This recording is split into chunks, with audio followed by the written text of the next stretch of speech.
All right, welcome back to the channel, everybody. Sorry I'm a little under the weather, so I might sound a little weird. But I wanted to share this. Recently, I bought a 2004 Pontiac Vibe for a work vehicle just to drive to and from work.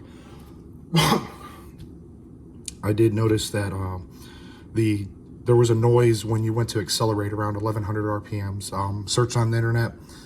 To me, it did not sound like a timing chain. It just did not sound like an internal noise, but it sounded kind of like a rattle / knock noise.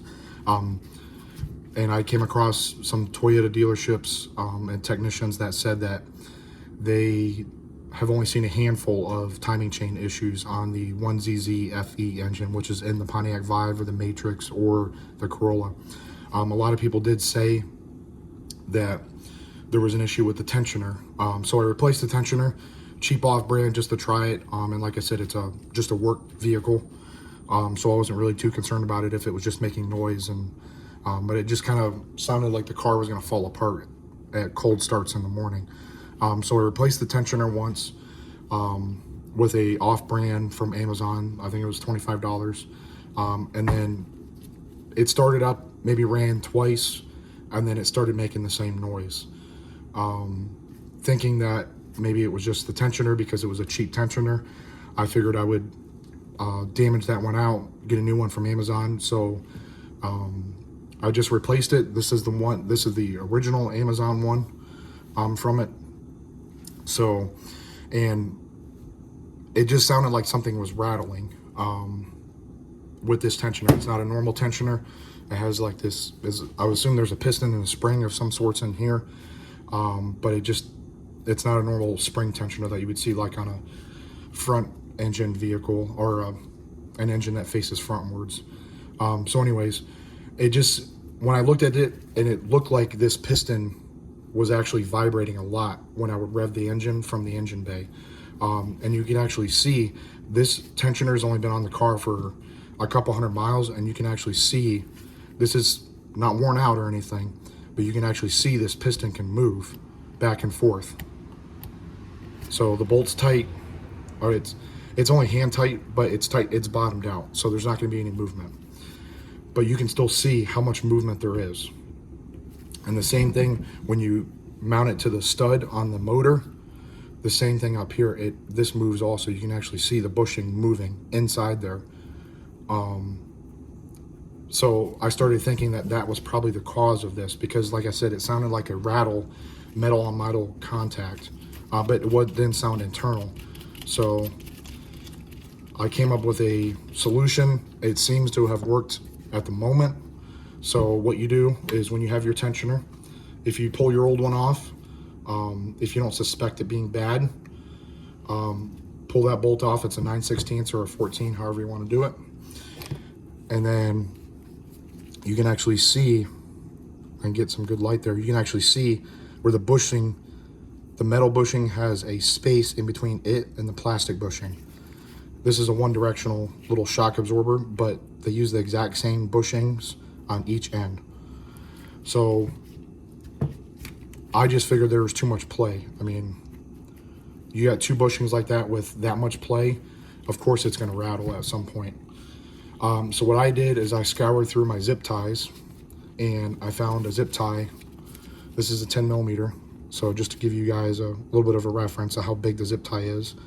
So you probably fit 2.5, maybe 3 in there inside of a 10 millimeter.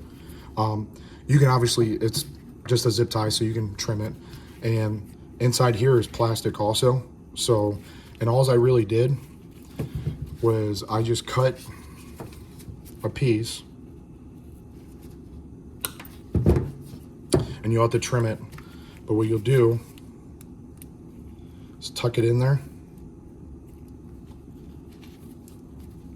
It's best to start on the shock side, but just tuck it in there. Work your way around.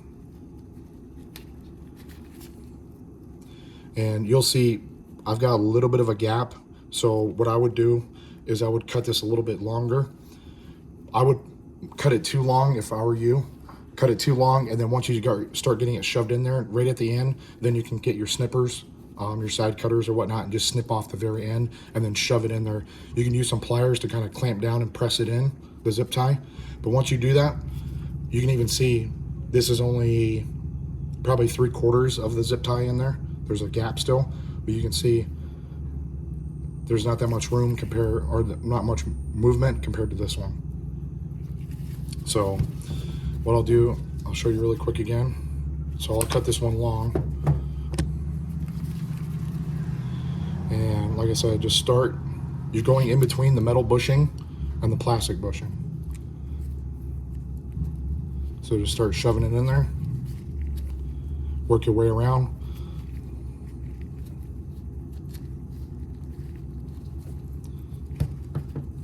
And I can kind of measure it, so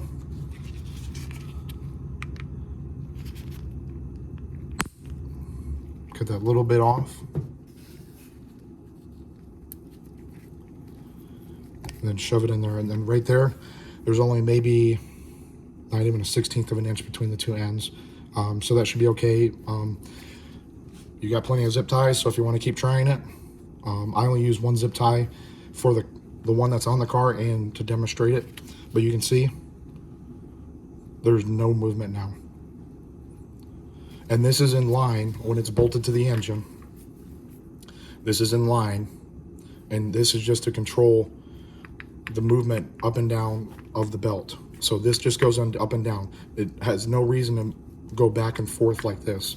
It's literally, its job is just to go up and down. If it goes like this, that's where you're getting metal on metal contact from the two bushing sides and the aluminum housing, and then also two on the top side with the stud that comes off the motor. So I started it up. Typically when I do a cold start after work or before work, and I put it in gear, if I let the car warm up for probably a minute and a half, it wouldn't make any noise. But if I threw it right into gear, as soon as I started it up, 10, 15 seconds, it would start rattling like it was gonna fall apart. I just tested it. There was absolutely no noise. It actually sounded better than when I've had this car, when I first got it. So I think this might be a viable fix if you have a cheap tensioner, or if you just have a older tensioner and you just want to see if this will work. But I bought I can't remember which one it is. It's the A1 Premium. It's just a knockoff brand off of Amazon. It was $23 on Amazon shipped. I think it was 1-day shipping. So it does tension the belt and everything. It works fine. It just had that rattle. So pretty sure that little bit of space where the metal bushing and the plastic bushing can move caused the entire issue. And you can actually see, like, this one does not move at all anymore. So, and that's with the zip tie fully in there. This one has that 3/4 zip tie. So if I were to do this one, I would take that out and get a little bit longer of a zip tie and get it all the way in there so the bushing can't move at all. So quick and easy try to do it. If you have a bigger zip tie, like it's wider, you can try it and just kind of go around with your snips and kind of snip it. You don't really have to worry about it falling out or anything, because if you have it bolted like this, it's obviously going to keep it in there. And then sorry, that's upside down. So if you keep it in there, and then on this side, what keeps it in is the nut on top is a flange nut. So it actually, the flange of the nut actually covers this entire piece. Or you can turn it around, and this will actually face a flange that's on the stud. So this, to me, is, as far as I can tell, this doesn't matter which way it goes. But that's a way the zip tie won't pop out. And it's just plastic. This is plastic. So all you're doing is taking up a little bit of space, and you actually probably make it last longer because vibration and movement will actually wear this out even faster. So I'm gonna test it out. Just thought I'd share, give a quick video. Sorry for my voice again. But for those of you that have changed the belt tensioner and you still notice a noise, or you notice the noise after a little while of driving, or if you feel like your belt tensioner might be making the noise, you can try this. Like I said, it'll only cost you 30 minutes. Take the belt off, take the tensioner off, put the zip ties in here, put it all back together, and then you can test it. But that's pretty much it. So that's all I've found so far. I'll update this more as time goes on. If it starts doing it again, then it might be time to just bite the bullet and spend money on a real tensioner from a known company rather than the cheap ones off Amazon. But like I said, it sounded definitely sounded like a Rattle. And like I said, when I first took this apart,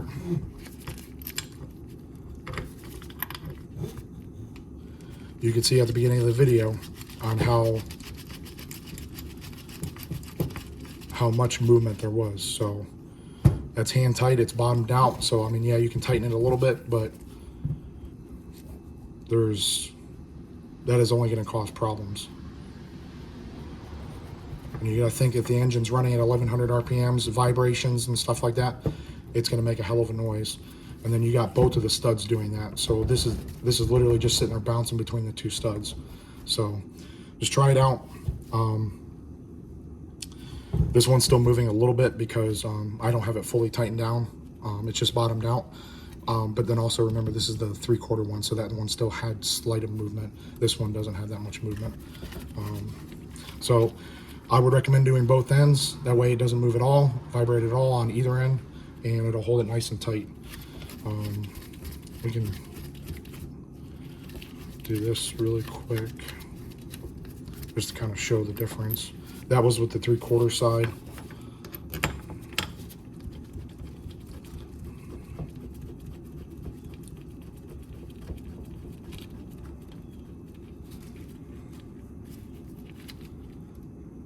So, and let's just, for giggles, let's go ahead and tighten it up.